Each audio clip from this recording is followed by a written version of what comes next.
એક નાનું ગામ, પણ એ ગામે બ્રિટિશ સરકારને ઝુકાવી દીધી. આ વાત છે સન 1928ની.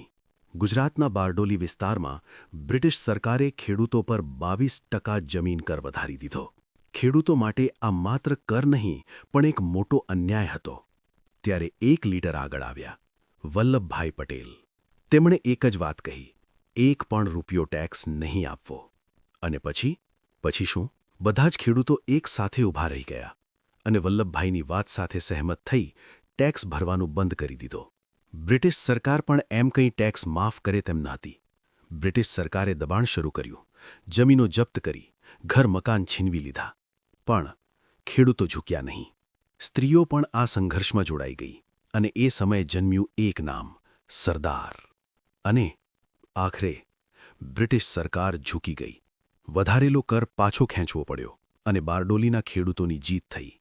આ હતો બારડોલી સત્યાગ્રહ, ભારતના સ્વતંત્રતા સંઘર્ષની એક ના ભૂલી શકાય તેવી ઐતિહાસિક જીત.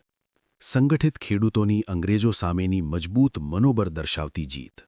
આવી પ્રેરણાદાયક ઇતિહાસની વાર્તાઓ માટે સબસ્ક્રાઇબ કરો, કોમેન્ટ કરો અને આ વિડીયોને શેર કરવાનું ભૂલશો નહીં. જય હિન્દ.